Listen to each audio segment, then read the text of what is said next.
director of middle management, it's all feeling. Like, I don't like this guy, so I don't want him to climb. And that is not very professional.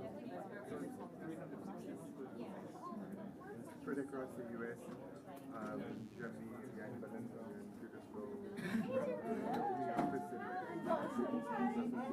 we had one, we closed it now. In Spain also we have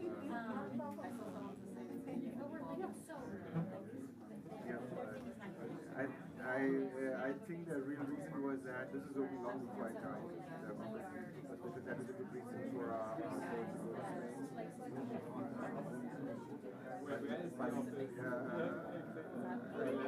No, unfortunately,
I'm actually doing karaoke.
Sorry about that. Hey there. Frederick.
Obviously, I'm not very good at giving instructions.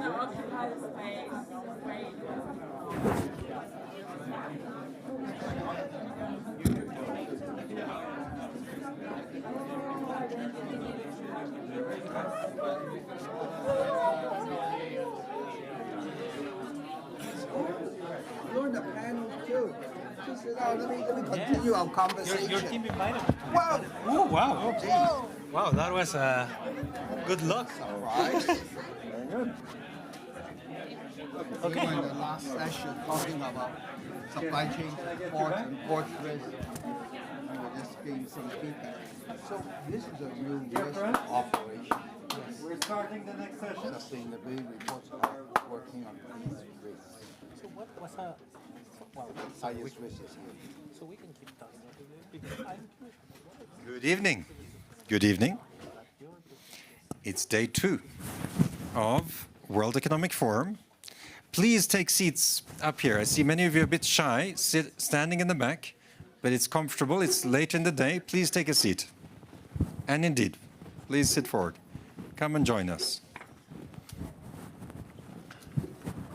We have an extraordinary panel, and you'll enjoy it much more sitting up here. Please come and join us. Thank you so much for being here on what I'm sure has already been 2 intense days for all of you. And it's not over. We're not even at the midpoint. And all the more so timely that we're talking about regeneration. I'm going to invite you to please introduce yourselves and share a little bit about who you are first, right? And what is the nature of the work you do. And then let's really dive deep into climate and regeneration together in the time that's allotted to us. Please, Poman. Hello, brothers and sisters. I'm Poman from Hong Kong. I run a group of companies that run hotels. We launched the first carbon neutral hotel 14 years ago. We're also in real estate and also climate tech investments. I'm a an evangelist for impact investing and purpose-driven business, and that's why I decided to create the nonprofit Institute of Sustainability and Technology to nurture the next generation of sustainability talent through executive education, through research, and also organizing conferences. Fred and I co-founded the One Earth Alliance, which we'll talk more about. Thank you so much. I'm Fred. I steward a family business also from 19th century, based in Singapore. And our group's mandate and mission is to serve the well-being of life while we create wealth. And of course, we take wealth in a bigger context. And so we chose that over evolution and come to conclude that that mandate can sustain and continue through generation. It actually defines the role of business in every generation. We are trying to participate in the creation of the new era, the challenge, which is to save our neck, including my neck, family, company, and your neck too. All our necks is on the board. So we better do something about it. And I realized the business must take full responsibility to do the partnership integration because we cannot solve it alone. But business is the most capable to integrate and they understand the job on the ground and they must transform. Realizing that, I'm here to do advocacy and partnership so that we can deal with this holistically, which makes things complex and more important, dynamically. So partnership allows you to dance with stability in this ever-changing and increasing speed world that we're in. Thank you. Fred, thank you so much. I think we can safely say that we have two evangelists here so far. I think we may have more. Just saving our necks, our neck. Yeah. And not just leading by example, but making changes happen. That's, yeah, sorry. Yeah, he's asking. Yes, please. He's asking me. Hello, my name is Alfredo Giron. I am the head of the Ocean Program at the World Economic Forum. And for those of you who have gone into the Congress Center, you might have noticed that there's a lot of ocean, including the Glaciers concert, the art exhibits. We really are taking this topic seriously. And what I would like to leave you out of this annual meeting, if you think of a topic like nature, not only the ocean, is that we have taken enough. It's moment to start reinvesting in nature. And there's ways to do that in a business-sensitive way. And a lot of our programming is trying to reflect some large-scale examples that it's not only possible, but it's already happening. Large industries like wind, like ports, like shipping. We can hear more from you, Fred. And so starting from there, I just want to share a little bit of my background. I am from Mexico. I spent a lot of time in what Jacques Cousteau called the aquarium of the world, the Sea of Cortez. And I have seen firsthand how over the last 2 decades, just it has been depleted. And I think that it gives us so much that it's the moment for us to start investing back. But of course, my job is with the World Economic Forum. So I need to do this in a way that makes sense for our business partners as well. So very happy to be here today and to be an evangelist in a slightly different way. Alfredo, thank you so much. And Kirsten. Hello everybody. My name is Kirsten Dunlop. I lead an organization called Climate-KIC. The KIC stands for Knowledge Innovation Community. It's 15 years old. It's an organization that was originally created by the European Commission to act as an agency and a community working on climate innovation. And we work now in 60 countries. And our mission is to bridge the gap between policies and commitments in a corporate context, in a government context, multilaterally, and the reality of where we are now. Understanding and embracing the fact that that gap is a profoundly messy space of human transformation. So we define climate in terms of human transformation. where climate is an outworkings of our choice, our designs for life, and the ways in which we enact those on a daily basis.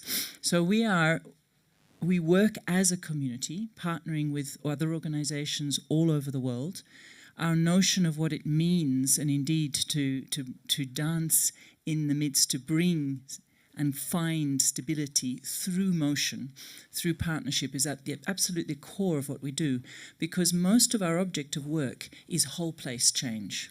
So we have learned that the way to ground being an organization seeking to bridge that gap, having a mission around systemic change, changing the model of innovation to make that possible, works best of all in our experience if you ground it in meaning that is contextual, that is place, community, town, city, land, landscape, the visceral sense of what we care for deeply. But that means we lead programs that is about the decarbonization of hundreds of cities, or the climate transformation and resilience of hundreds and thousands of regions, working in bioregions, working with communities.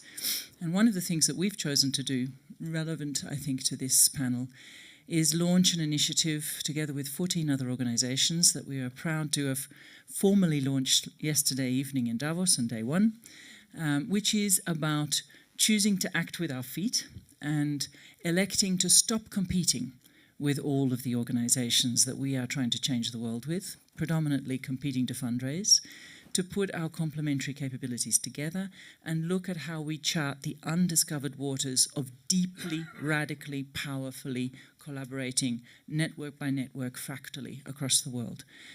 Aligned with that is raising a fund of $1 billion to actually fund in unrestricted ways this weaving work of bringing people together and empowering the space of regeneration and collaboration.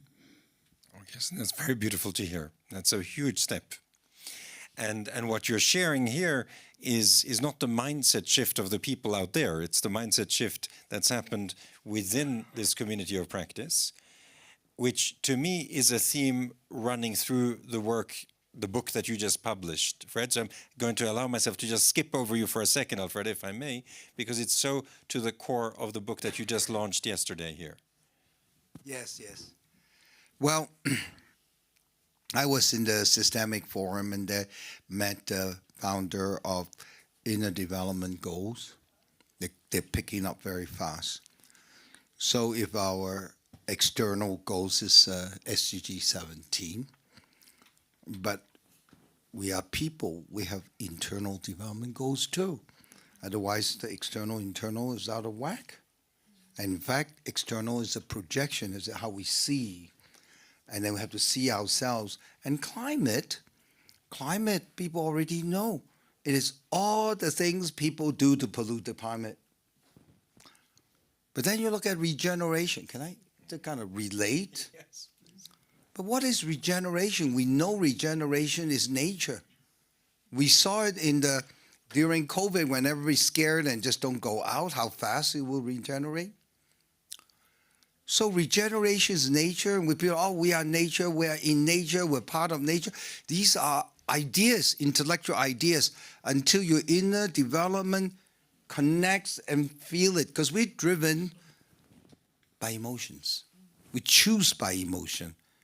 We don't choose because there's an idea, yeah, I should choose like this. And you'll find out how we see, inform, how we think, feel, and choose. And that's what Christian's saying. You have to choose, a choice. But we have to start with groups, and groups working with groups in partnership, and gain. Maybe 1 billion, maybe 10 billion, but more collaboration will bring those together.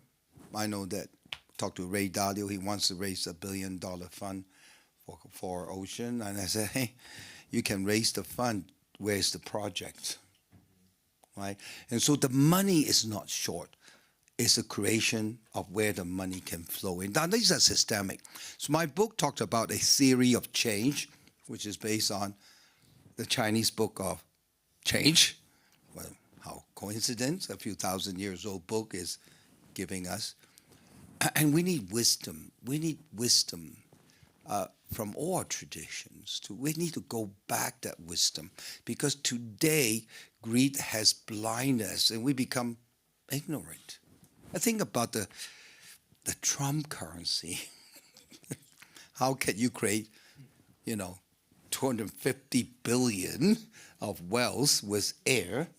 I mean, if it's not for greed that blind us, this is totally ignorant and doesn't make sense with any foundation, right? But so the world has gone to be this greedy that causes the continuously out of control of the damage.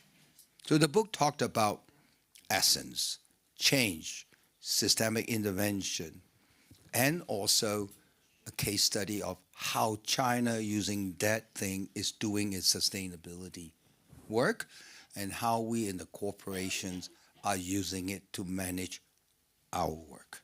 So I hope that, I don't know how many copies we have left, pick up a copy. It might be useful to think another way and hear Chinese old wisdom. Well, by the way, the Chinese lost it. That's why we had to claim it back.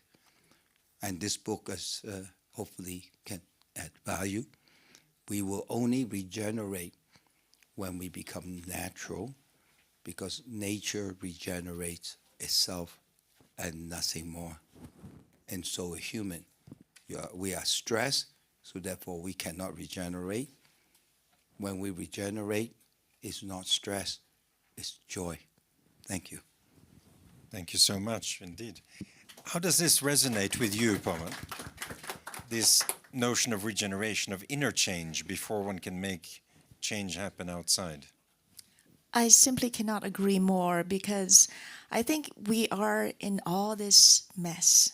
We're faced with this sustainability challenge precisely because we fail to understand the interconnectedness of all. We fail to appreciate the fact that we are really part of nature and not separate.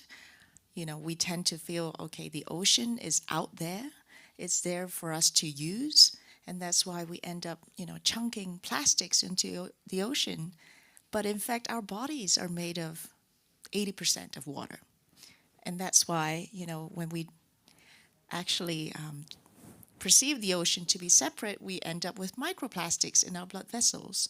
So again, to drive change in the world, systemic change in the world, it really does need to start from within.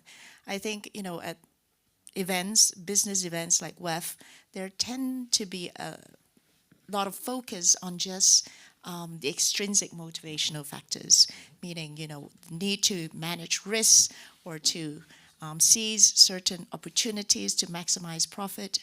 But in fact, we really need to focus on change from within, the intrinsic motivational factor, meaning once we truly foster appreciation of oneness, it's simply natural that we will drive all the sustainable behavioral change that is truly necessary.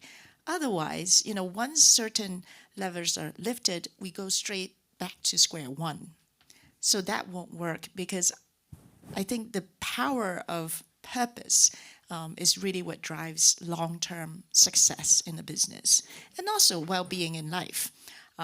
We've been investing in various ventures, and we find that, those companies that can really drive change and solve problems, those are the ones that will really succeed in the long run. They are successful because of the impact they deliver, not in spite of.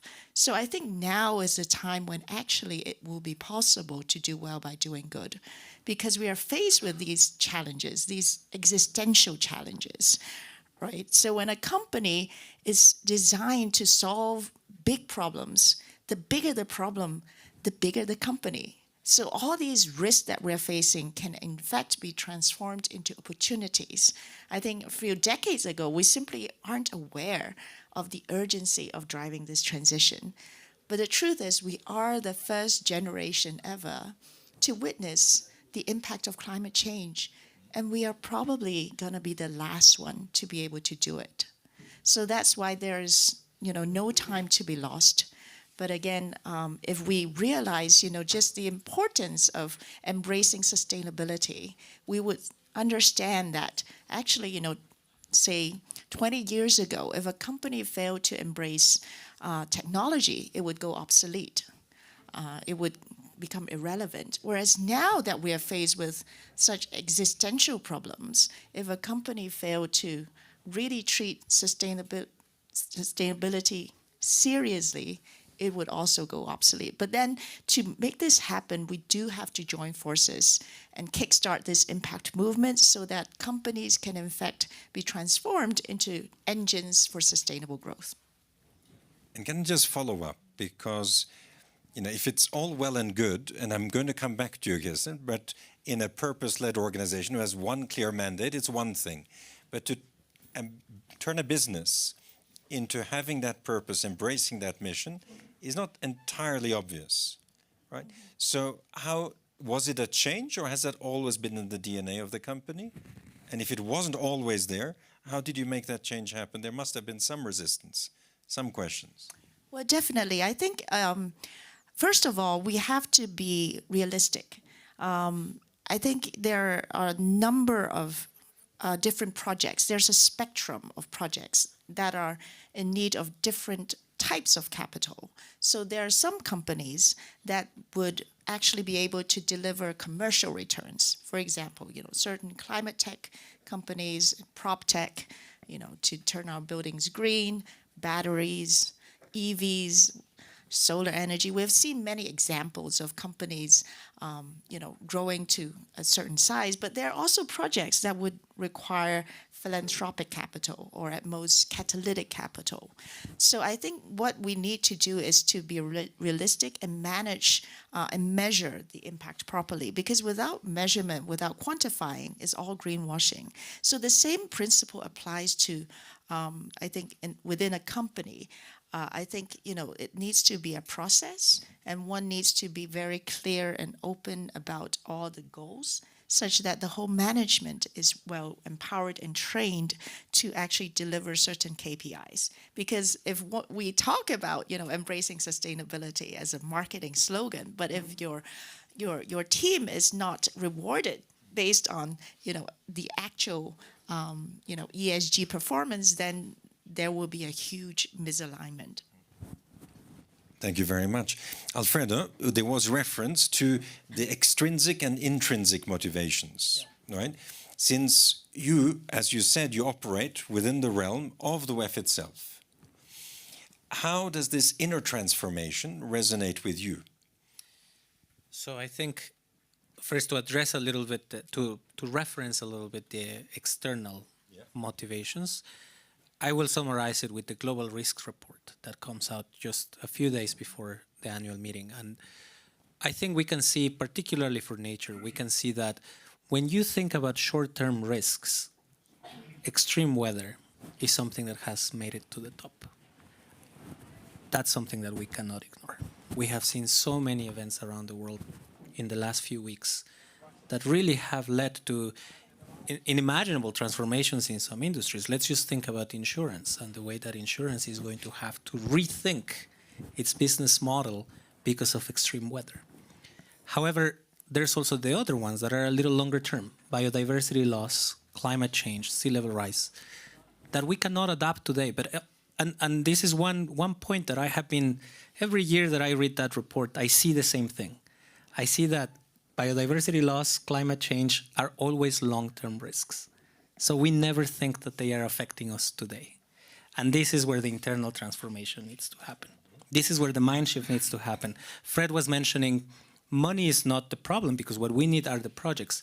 I will add one more thing to that. What we need are the people who want to do the things differently, like you, like many people here. And so I really think that that mindset shift needs to come from real leadership of someone who really understands the problem. And I am very fortunate that an agenda like the ocean creates so much personal investment. And you are one great example of that, Fred. Ray Dalio is another great example of that, of global leaders that just love the ocean, because the ocean is the place for joy, the place for their family to grow up, the place for... And so I have seen how those external motivations almost become just the mechanisms for their internal motivations to say, this is how I am going to convince other people to also care about, and this is how I'm going to shift the mindsets of other people.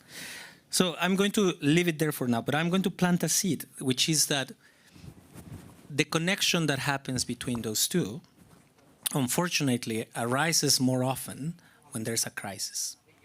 And the extreme weather events is just one example of those. But we have a few others in the health realm, or we have a few others. And that is where you see innovation flourish. People come together and partner, and we remove a lot of those barriers. And that is where some of those mind shifts happen. The question is, how do we stay in that mindset once the crisis is gone? And I think that's an interesting conversation that we could also be having. I'm going to stop there for now. No, Alfredo, thank you very much. Kirsten, if you don't mind sharing, if it's possible, it may sound mundane, but what you shared and the news of yesterday is phenomenal. What was the process? It sounds rational to work together, but it's really not that easy to pull off. So can you share a little bit? Yes, of course. And actually, let me start with a story that connects to the question that you asked to Poman. Climate-KIC is an organization that was founded with an aspiration from the European Commission to create a kind of mashup between MIT and Silicon Valley for Europe. With a romantic idea of MIT and Silicon Valley, forgetting that that's 45% military funded, that you will create startups and they will pick up capital and they will grow into the world and they will magically achieve growth and jobs and prosperity. And for the first 7 years of Climate-KIC's existence, we incubated half of the Forbes 30 under 30 every year. We incubated over 6,000 startups. But we had a major change of life in 2017 when we really looked at ourselves in the mirror and we looked at the many household names that came from Climate-KIC, but we asked a question, do we know what we really serve? And if we look at these startups that we are proud of, will they change their industry? And the short answer to that was no, because they were not geared for that. There was they had not been nurtured in a soil of the social infrastructure for change, nor nurtured in a soil of addressing every single interdependency that a major industry shift requires: policy, fiscal incentives, mindsets, context, markets, leadership capabilities. So we pivoted the organization and we decided to, because we could, we had nothing to constrain us other than courage, we decided to come at from the other angle and start to partner with challenge owners from the other direction. We need cities to be living in a just, resilient, beautiful, sustainable way by 2030. Then what would it take to do that? It requires you to change the way we think of innovation and to open up a much broader understanding of what that looks like, to partner with regions, to partner with businesses, value chains, and so on. And our journey has been a journey of learning since then. So the collaborative came about because as we have learned on this journey, and it's messy, I cannot say to you, here is a space where we have done everything perfectly. There is no perfection. This is a learning to learn every single day. But we are working with, in the European context, for example, 100+ cities that have committed formally to decarbonize by 2030, and they do not know how to do that. That requires an enormous shift, bringing industry to the table, finance to the table, policy skills. Skills are enormous. But we realized that 2 or 3 things were so limiting that we would have to do something about it, or at least the world needs to do something about it, so why not start with ourselves? One is the fact that we are speaking a language of systems change. We started speaking about it ages ago. We discovered we were a little bit lonely at the time. Now we have a big crowd of friends. But we speak a language, but it's rarely done. And one of the problems is every single type of funding that comes to this problem comes in a narrow view. An individual sector, a silo, a project, a budget line, the difference between the Ministry of Finance, Treasury, and Sustain and Environment, and so on.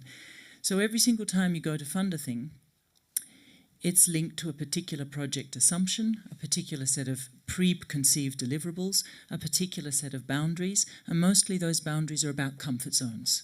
So I can find funders that want to fund methane. I can find funders that want to work on agricultural systems or biodiversity. I rarely find a funder who knows that the patient work of weaving together those spaces, of looking for the interfaces between biodiversity, nature, health, human transformation, is a painstaking, effortful work that takes hours. And that is very rarely funded. The second problem was really was more personal. I spend 80% of my time fundraising. I'm not particularly competent at doing fundraising, but the thing that kills me is that 80% of my time is a competition. So the organization that I'm standing next to, trying to get into the mud together to work out how to create the enabling trust-based conditions for transformation, the next minute I'm in front of a funder saying, no, but actually we are really good at doing this. And when we'll bring them. This is ridiculous. It's a friction cost we cannot afford. And that feeds the doubt, the self-doubt, the loss of energy, the sort of sense of deep darkness that constantly rides this little very fine knife edge that we each tread every day between hope and despair. Can we really do this in our lifetimes? And a third element was I work with communities all over the world. Very often I am working to meet people where they are, to give them the resources to do what they know they need to do, and as the circumstance constantly changes, they are agile and quick and inventive because they're in crisis to change. But I come with money that has strings attached. It's already got assumptions about what the outcomes need to be. It's already got assumptions about who's going to claim a benefit or claim a contribution to change. So I'm never really giving them the power. So I'm looking for mutually transforming power. All of those reasons led to a group of organizations meeting 2 years ago, a little bit more than 2 years ago, in a room to really examine our own conscience and to opt in to, okay, if we sit here and complain about this for the next 2 years, nothing will change. How about we try to do it different ourselves? So we made a pledge to come together, to work together, and that's what this is about. And it's been, I wish I'd done this years ago, because the quality of collective intelligence and the quality of a daily experience that transformation travels at the speed of trust is something that I will never turn back from. Thank you so much. What I love about what's been shared here, right? It's not pointing fingers at others about how others need to change, how others need to go through an inner transformation. It's about the pain points and struggles of doing it yourselves. Right? Having said that, what have you learned? What is it that can be shared? Because it seems so obvious indeed, right? Wishing we had done this long time ago, the collective we, right? How can that experience be shared, do you think? Can I start with you, Alfredo, this time? Of course. Thank you. So this is a good moment to share what do we do as the World Economic Forum on the ocean agenda. And the way I like to think about this is that we support our business partners to invest in the regeneration of the ocean. And we do that through 3 ways. One is for those that have material impacts and that depend on the ocean, we help them to change their practices. So a few days ago, we published 2 reports, one on how offshore wind operators and developers can do that with very specific concrete actions, and a second one on how port operators can do that. So we go really, really deep into what are the specific actions. Number 2, we support innovators. We have a coalition called the 1,000 Ocean Startups. Our objective is to scale up 1,000 ocean startups by 2030. And so we have reached out to most of the serious investors in ocean startups in the world and have said, instead of competing with each other, why don't you sequence your investments? Why don't you develop a common measurement framework that allows us to measure the global impact that ocean innovation is having? We published that last year, and we have now 450 startups that are reporting with the same KPIs. So again, the power of collaboration in there is something that we will not have been able to do otherwise. Number 3, for those companies that might not have material impacts, but might have leaders that really care about the ocean, or really care about nature, and want to invest in mangrove forests, corals, seagrasses, we help them to do that in a credible and good way. And so we work with countries that have these large ambitions to protect large parts of the ocean and that might not have the money to do so. But there are companies willing to do that. And so we help to make those connections and to deploy that at a large scale. So what I am trying to reflect here is that there's different ways to do this. All of this relies on strong leadership, on willingness to collaborate, and on an innovative spirit, basically, that really wants to just test things out and not be afraid to put your ideas in front of others and get together to do it. Thank you so much. Kirsten, following up, that intrinsic change, that inner change, right? Is it possible to share this more widely? I hope so. So there's a couple of reflections maybe on this. One of it is about learning from nature, which I think is so much a part of what we're discussing here.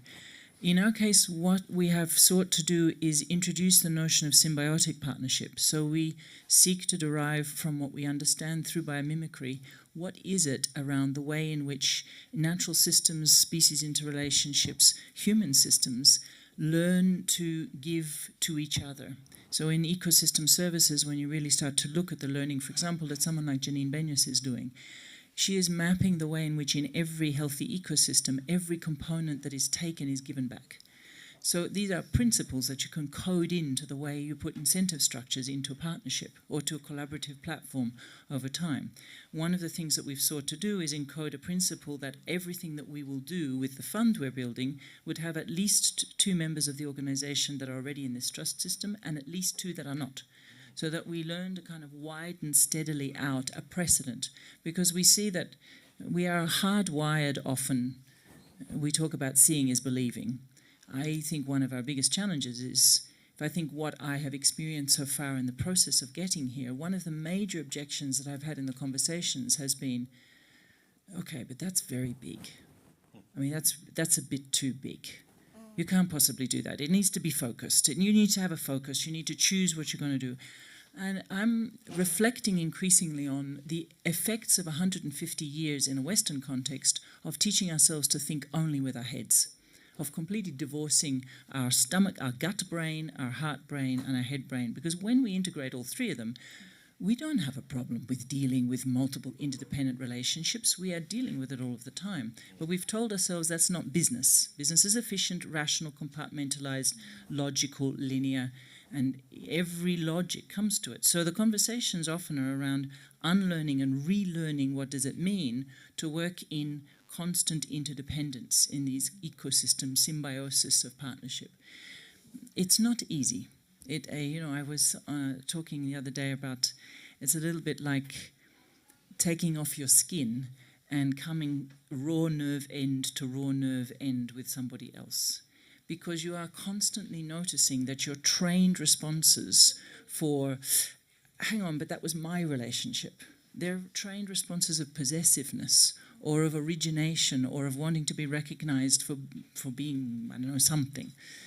And you have to continuously stand back, breathe, settle down, and rework the space.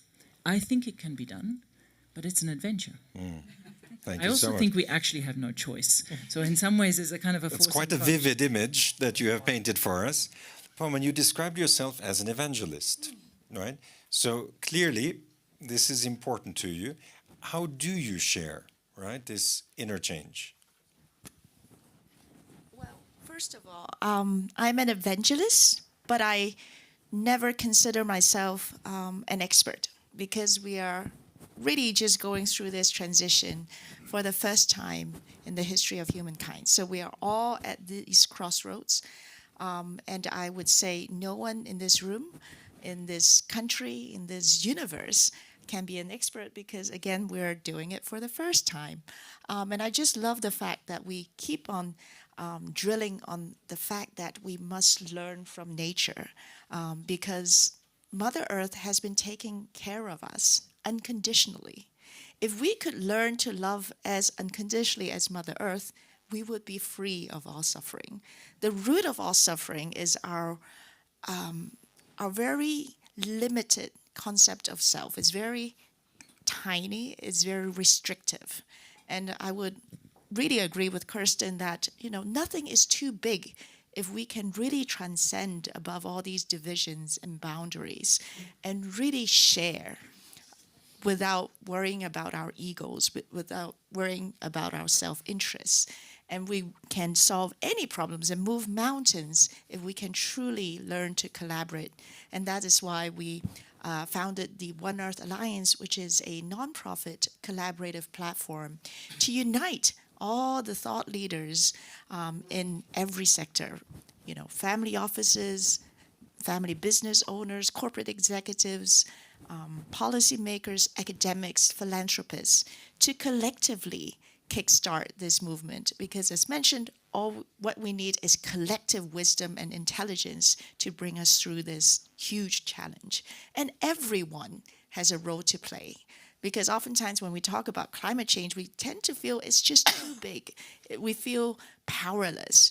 But in fact, if we realize that systemic change can start from within us, everyone can play a role. And together we can, you know, mobilize whatever it takes to save ourselves from the planet. And I would say connections, partnerships, collaborations is exactly what we need, because again, we are where we are because we had been so disconnected from ourselves, from others, from nature. If we could find that connection again, we have hope. That's extremely beautifully put, thank you. Fred, you are not shy, and you're not keeping your experience and your insights to yourself. No. No. However, my experience is mine. People may not relatable. But let me just answer the question. I believe that we must believe first. Because the power of belief, remember there's a book written by Bruce Lipton called The Biology of Belief. It actually even changes your DNA. So belief is very powerful. It gives you the power to continue. Then the rest of it is doing is knowing. You don't know. The future is unknown. Everything is changing. But you must believe you can flow and create. You must believe in your own power to achieve it. And then you just do it, adjust it, do it. And what my experience is, once you're in the right direction, which I know I am in the right direction, the vision presents itself clearer and clearer, at least what's the next few steps I needed to do. So practice is the way forward. Practice. And of course, they could be very distressing if you practice some meditation and some yoga, you know, calm app, breath work. Some of you tried breath work, right? So these are the things you experience, because the only way we know and have no doubt is we experienced it. We've done it. So we can't explain it, because after it's done, you know. When you have known, you have no doubt. Less and less doubt will happen when you keep experiencing the knowing and eliminating the doubt, because you know. And your inner power will grow, your vision will become clear, and the good news is joy is the dividend, because this is great. Fantastic. Let's open the floor to questions, comments.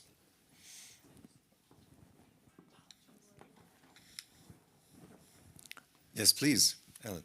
And can someone help with a microphone? If not, yeah, thank you, Kirsten. Yes, please, if you could. Is it working? Yes. I'm reminded of something I came across recently, which was the concept of a wicked problem. Have any of you encountered that? Rittel and Weber, 73, so this stuff isn't new. And the big thing that comes out of that, or came out of that for me, was that solutions will be clumsy, which kind of plays to your point. My experience, because I advised on decarbonising British transport for the Institute of Transport and Logistics, so I know a bit about it, but I'm not an expert, was actually the entire thinking at the governmental level was totally atrophied, and simply the concept of clumsy solutions not acceptable in Parliament. For example, I mean, Zuckerberg turned up and talked about failing fast, and you've never seen the House of Lords run so fast. I mean, they all woke up. So would you all like to reflect on how we influence that perspective? Because I suspect that's one of the biggest barriers. You may or may not agree. I can give you one very concrete example of where this is playing out right now. I mentioned this initiative with cities. This is real. It's 112 cities, 100 in Europe, 12 on the edges of Europe. We're talking Madrid, Rome, Paris, Amsterdam. They've had to work out what their emissions baselines are. They've had to work out exactly what their action plans are. They've had to work out investment plans, and they've had to work out governance innovation plans so they can genuinely do multi-level governance. One of the things that we're doing now is to bring industry, pre-competitive, whole value chain, into the table with the cities. Because when you start to data mine their action plans, first of all, we finally have a real economy demand at very large scale, which is what business is waiting for. When you start to pull business into the table, cities don't know what industry actually has to offer. Industry is not comfortable dealing with cities because it's bloody difficult to deal with the way in which public administration works. You are suddenly looking at one of the most complex strategic design, industrial planning, retransformation, commercialization, financialization, financial mobilization problems, wicked problems that we've seen ever. And it's just a tiny petri dish. It's the beginning. And you can see from the action plans that when you add up the assumptions that every individual city is making about how it's going to electrify, we don't have enough materials and metals just to electrify those cities. So when we start to put the whole picture together, we're going to need a whole new raft of innovation challenges on things like modular geothermal, completely new energy systems. If we go just for this example to modular geothermal, that's a pipe in every house. That is a completely different energy politics. That's not centralized energy. Most governments run on centralized energy. That's how you administer power. So you're suddenly in super uncharted waters. And the biggest challenge in doing all of this is not whether we've got AI to run the modeling and work out the decisions. It's the capacity of the humans around those tables to stay in that conversation, not to freak out and run away, and to work out how the hell are we going to turn this into the single greatest opportunity that any one of us have ever faced in our lives. But it's a huge mindset shift. And that's the gloriousness of the wicked problems we're in now are that. The question is, how do we shift our capacity to do this work as fast as we need? Thank you so much. Okay, Luis, and then here. Hi, how are you? Luis Camargo, I'm the Governing Council of Catalyst and work with OPEPA in Colombia. And first of all, I'm amazed and grateful to listen to your words because I think there's a lot of resonance that is coming from the Social Innovation House and from everything we've spoken here. I think there's such resonance. My reflection and question is regarding changes. We've spoken a lot of the visible changes that need to happen, but we're not speaking of the invisible changes that need to happen. My work has really focused on shifting education towards nature-based education in such a way that nature has to come to the core of the way we learn and generate new cultures and regenerative cultures, ultimately. Cultures that allow us to act as nature, and you've mentioned all these things. So really, I want to know and hear what you guys are doing or thinking, or how you think, how do we shift the cultures? Those invisible factors that actually education become, or the learning systems in the world, because I think education is not the only mechanism that we learn, actually is the most minimal mechanism that we learn. But how can we learn to shift into regenerative cultures, to start acting as if we are nature, like we really are? Wonderful. Who wants to take that up? Maybe I'll talk about our education initiatives. And I agree with you, education is very important because education is shifting consciousness, shifting social behaviors, shifting culture, and even shifting civilization. The most ultimate important tools that we need to do to effect social transformation. And, all here's are my partners of one form, from testing to deepening to permanent. This is a process of courtships, like you don't jump and marry your wife the first day. And so you have courtship and you have partnership. So one of the partnership we have is with you and Compact to create a model. And being a business man, I like to do by creating models. And education, if you really study it, is a show and tell, monkey watch, monkey do thing. You don't have to say too much, but it's important because people always watch what you do and not what you say. Your kids do the same thing. The market does the same thing, and what we need to do. So we're creating a complete system of learning, community, all these things that we talked about, all the lists that UNESCO's put up. It seems like nobody is wrestling with it. One of the reasons is because schooling system, university is really difficult to change.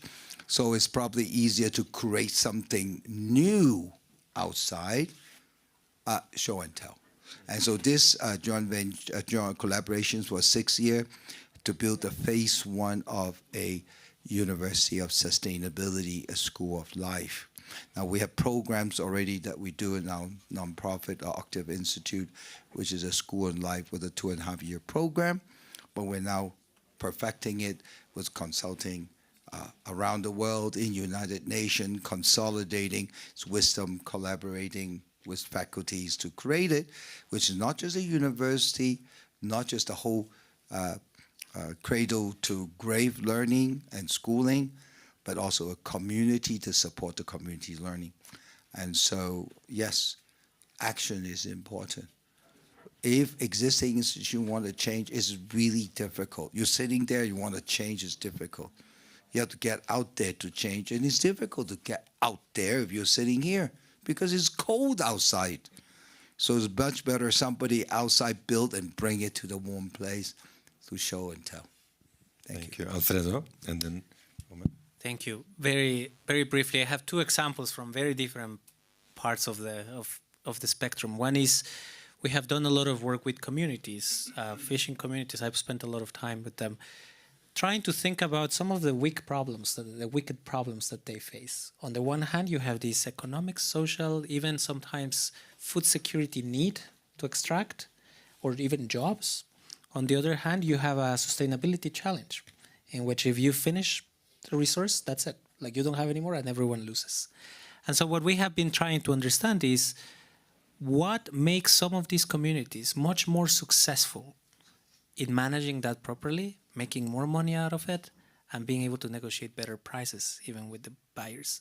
And I can tell you, after a lot of years of research, we understood that it's social cohesion, social coherence, and an understanding of the deeper value of that. And there's a lot of research papers that we published around this, and that was really engraved in my head. So I moved on to Stanford. I was at Stanford University when the new School of Sustainability was created. I wanted to bring some of this thinking and say, how can we get business, design, engineering, and law students to care about these types of wicked environmental problems? And so basically, we started innovating a lot with the types of trainings, classes, and basically creating this concept of a sustainability professional that not only has the tools, but also the understanding. And then one of the most important tools is that it can tap into business law, etc., management, etc., but with enough knowledge about why that is important and how the natural system works. So I think just to go a little bit back, I think that cross-fertilization and that explicit labeling as you are no longer a marine biologist, you are no longer a whatever, but you are a sustainability professional that needs to think holistically about this whole thing, might be something that universities will start trying, and hopefully it will create some of those shifts that we will eventually benefit from. Thank you, Alfredo. Poman. I just want to say the future of education needs to focus on fostering genuine wisdom, because AI, obviously there's artificial intelligence, but I've never heard of the possibility of artificial wisdom. There is a difference. I think what we need to do is to really redefine what does happiness mean. I think in the past century, we've been just so focused on seeking happiness outside of ourselves. We tend to measure our self-worth using conventional standards of wealth, fame, appearance. But in fact, what is, as you mentioned, truly important is actually invisible, is within us. So if we could actually learn to find happiness through embracing purpose, through finding meaning, I think we have evolved as a human race in the hierarchy of needs. In the past, we were very much preoccupied with feeding our families. So there are so basic needs that we need to fulfill. But now that we have evolved, we really have to shift this mindset such that we truly reflect on what matters to us the most and how we want to live our lives. So one of the initiatives that I've been working on is a nonprofit program. We call it STEP, Sustainable Transformation Education Program. That is for high school and university students, because not every student can take environmental science. And what we want to do is not just provide sustainability training, not just the hardcore science, but actually empower them with the wisdom, the compassion, and the courage to make a difference and to embrace purpose in life. And that is why we have added mindfulness reflection on compassion and interconnectedness to all our lessons. Because if you're not in the right mindset, again, you're just ticking the boxes. It will not be able to drive the type of change that we want to see. And where is that happening? We are starting in Hong Kong, but of course, we want to think big, so we would love to, invite partners to join us in empowering the next generation. Wonderful. You have something to add, Kirsten? Well, Yes. it's a fantastic question, so, and I know we're taking a long time over it, so I don't know whether, do we want to keep doing that? Go on. Right. Well, I mean, we have a huge component on education, so I won't, and I will leave this wisdom here because I thoroughly build on it. But culture, I mean, you know the phrase, culture eats strategy for breakfast. Culture is made up of our habits, our practices, the network of our choices.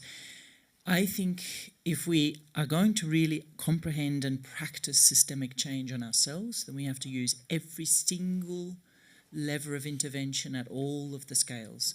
So from my perspective, for example, one of the things that we do is work with institutions to shift institutions. So we have a program called the Systems Innovation Learning Partnership, which is a partnership with development foundations, development organizations like the Swedish International Development Agency, that is the core partner, and it is about helping that institution learn how to learn in microgranting and giving power over to communities, particularly informal communities or individual actors, and the whole layer. So no preset assumption is made. And this initiative is about making change happen in the world, but it's fundamentally about changing the financing institution. Another example would be something like the work that we're trying to do to leverage our mobilization of large-scale finance by working back up into the system to the Financial Stability Board, which passed legislation after the credit crisis called Too Big to Fail, and to see if we can advocate and leverage our positional power for a next draft of legislation on two systemically important not to transform, being food systems, water systems, critical materials, because that kind of lever changes cultures. When I was working in insurance, Too Big to Fail came through, and I was in boardroom conversations the morning after it was in law that were completely different. All of a sudden, I was like, can you bring that innovation stuff to the table? What do we need to know about strategic risk? I'm on the hook for this stuff. What's systemic risk? I'm like, okay, so this big lever goes all the way down every single financial institution in the world. Those kinds of system hacks will help us change cultures as well as the ground-up grassroots work to meet people and educate. Thank you so much. And you had a question here. And let's just take the next two questions as well. Please go ahead. Yes, thank you very much. This was truly inspiring. I'm Carlos Torres. I'm a fellow Mexican from the University of Oxford. I was just listening to the power of belief. I truly believe in that, and the power of practice. And I was thinking to myself, but how can you fight inertia? You as a business leader, Mr. Tsao, how do you find fighting against this inertia and truly trickling down this leadership of yours in this in fighting against sustainability and regeneration specifically? Thank you. I'll sit back. Well, same thing. So, Fred, I'll just take the last two questions because we're coming to time. It's just a comment, not a question. No, it is a question for you, but let's take the next two so we make sure we hear. Okay, so it'll be a speed round, I guess. I'm a climate tech investor. If you could wave the magic wand, what need do you have, the most pressing need that you have that could be solved by technology? If you could just choose the most pressing issue, problem that could be solved by technology, what is it, so that we can continue to invest and research? Thank you. It's a good way to crowdsource insights, for sure. Please. Sorry, hi, thank you very much. It was very inspiring.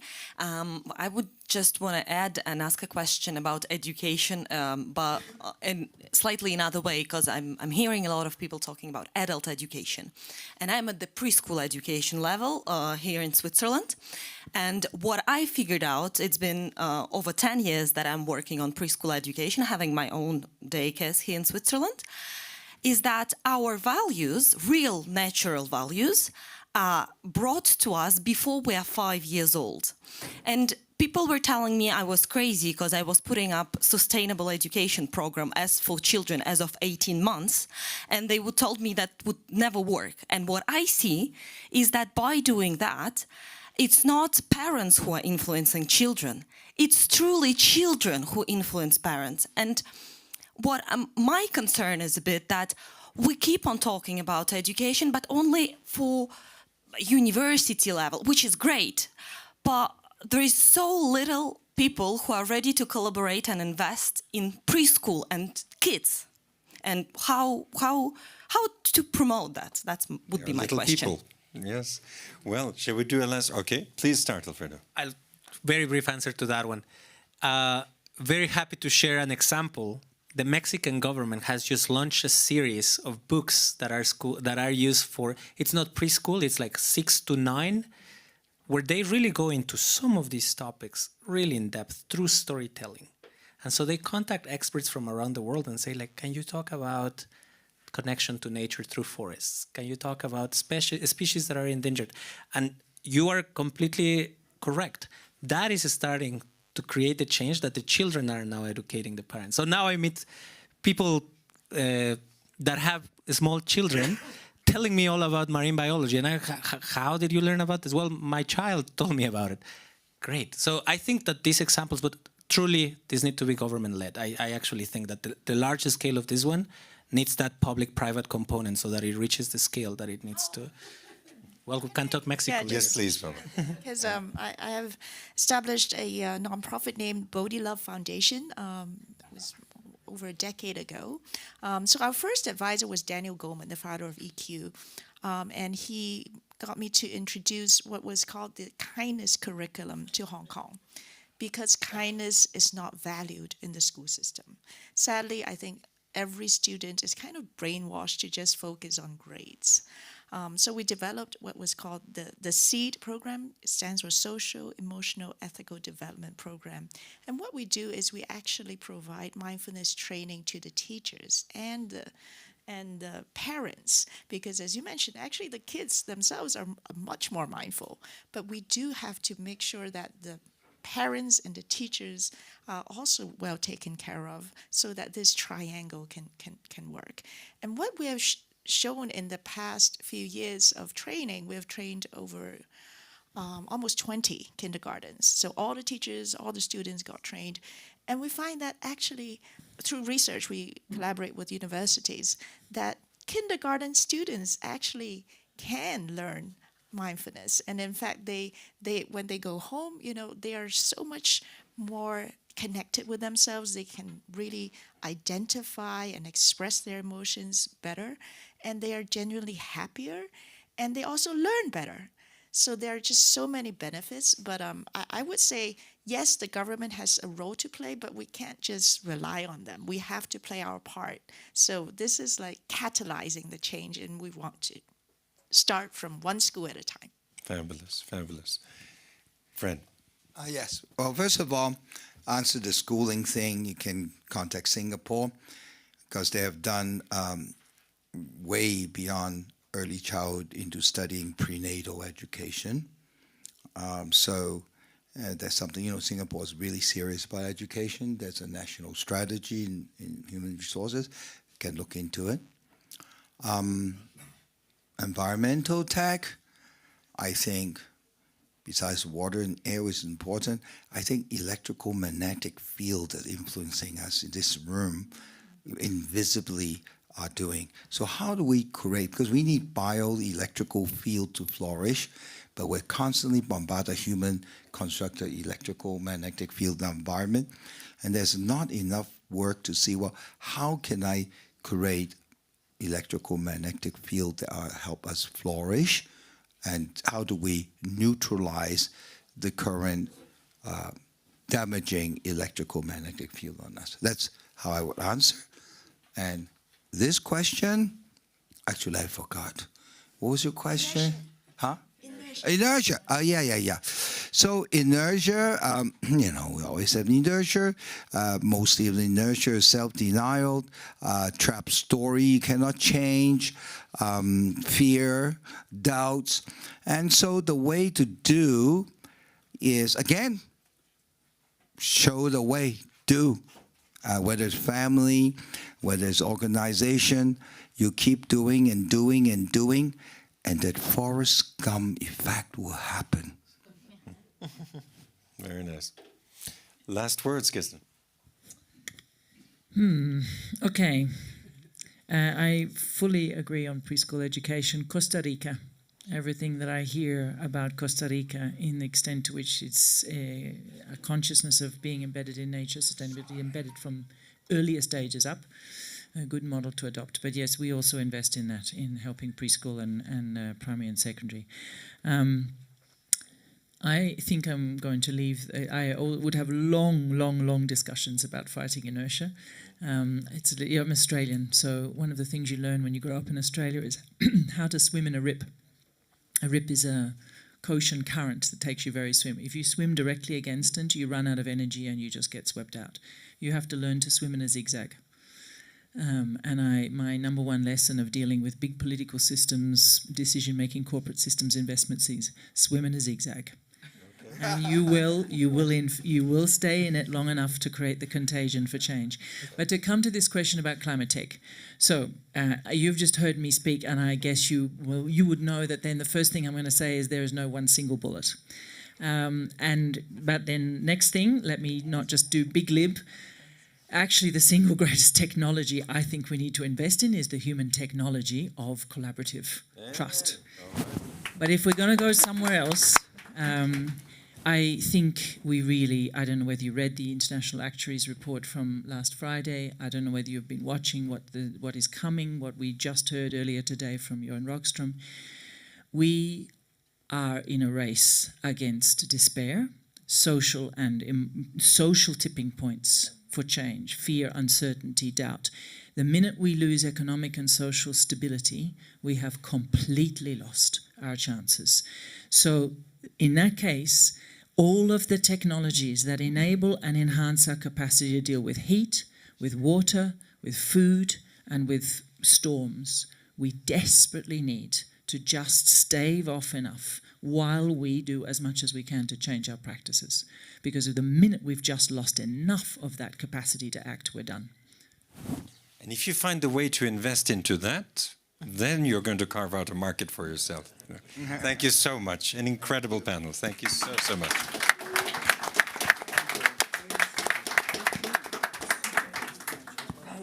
Poman, catch up again. I guess I'm run already late. I would love to, because we are doing whole at some point.